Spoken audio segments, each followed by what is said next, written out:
Have you ever wondered how Charity Adams managed to become a famously respected lieutenant colonel while experiencing racism and sexism during her service in the military? Today, we will find out in our newest episode of this series, Women Army Dreamers. Let me introduce you to the Charity Adams Early. Good afternoon. Let's start at the beginning and work our way up to see how you achieved everything. Hey, you grew up in Columbia, South Carolina, correct? Yes, both of my parents were educators, and I graduated valedictorian from Booker T. Washington. That's wonderful. And then you proceeded to go to Wilberforce University in Ohio? Yeah, that's where my professor recommended me to join the WAC. It was the best option for me because at the time, the career options for black women were very dull. That's understandable. Now, could you please tell us about your military life that was famously known for, and a close insight on what it was? It was anything but easy. It was hard constantly being looked down on. Anywhere we went, we were being shamed off for being black and a woman. We carried the burden of always having to prove ourselves. There was never a time where I wasn't being discriminated against. I'm so sorry to hear that, but you never let that stop you. You continue to be a resilient leader for the 688. How did you feel? Yes, in 1943, I was promoted to major. I was assigned to my new battalion, and I tried my hardest to get orders so we could be shipped to Europe to help fight the war. How did you feel when you received resistance from white soldiers when they refused to give you the respect you've earned through your hard work? It was a major challenge to get through. My soldiers were harassed and disrespected multiple times, and the white soldiers inferior to me refused to salute me or give me any type of respect. At some point, did you get orders to report to Europe, correct? How did you feel at that moment? Yes, I felt some hesitation, but I also felt pride that my soldiers were finally seen as fit and capable women. That was until I opened the letter which said we were only sent to not help with war, but to send mail. Oh, that's terrible. I assumed you felt like you had to prove more to the general. I did. They even sent my soldiers to Europe on a rocky boat and expected them to march right off when they got off. I had no choice but to obey the general's commands. My women marched to our station upon arrival. Were there any other hardships other than the discrimination you and your troops faced in your time in Europe? Absolutely. It was baffling when we first arrived to Birmingham.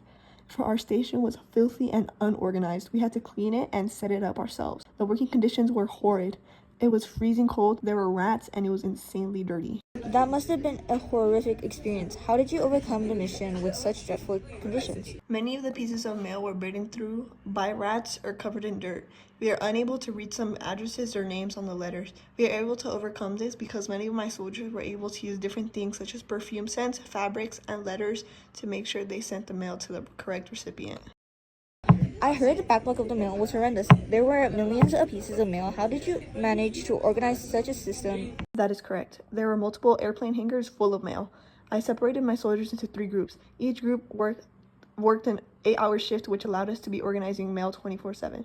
This way, we were able to organize mail efficiently. Your battalion was widely known for clearing the backlog in half of the time you were given. What was the initial deadline you were given, and how did you feel about it? We were initially given 6 months to clear this backlog. They gave us this deadline and still assumed we couldn't do it. For that reason, I set up the 8-hour shift system, and it allowed us to clear millions of mail in half the time given. Mommy, I want candy. Okay, dear. Go get whatever you want from the store. Okay, thank you, Mommy. Hey, little girl, what would you like? I want a mound. I love chocolate and coconut. Coconut and chocolate. It's just like a mound, but with almonds inside. What are almonds? I think you should try one for yourself.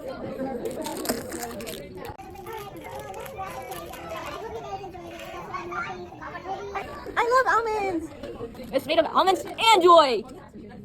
If you feel like a nut, come feel some joy with our new Nutty Mounds. Almond Joy! Only 10 cents at your nearest store. Did you receive any type of racism throughout the 3-month period? Yes, we did. The general came to inspect us one day, and he was not satisfied with what he saw. He threatened my unit by saying he would get a white lieutenant to show us how it's done. Is that where your famous quote, "over my dead body," came from? And how were you feeling after you stood up to your higher up? Yes, it was definitely nerve-wracking. I did not regret standing up for my soldiers, but I had never lost my composure like that in front of a general. I felt a sense of dread, feeling that he would put in the order to court-martial me. I admire your bravery to be able to finish the mission. I've heard that you've earned some respect afterwards from many low-morale soldiers after the letters were sent. How did you feel? We did receive some respect after World War II and saw a solid change in the environment that used to be hostile towards my people.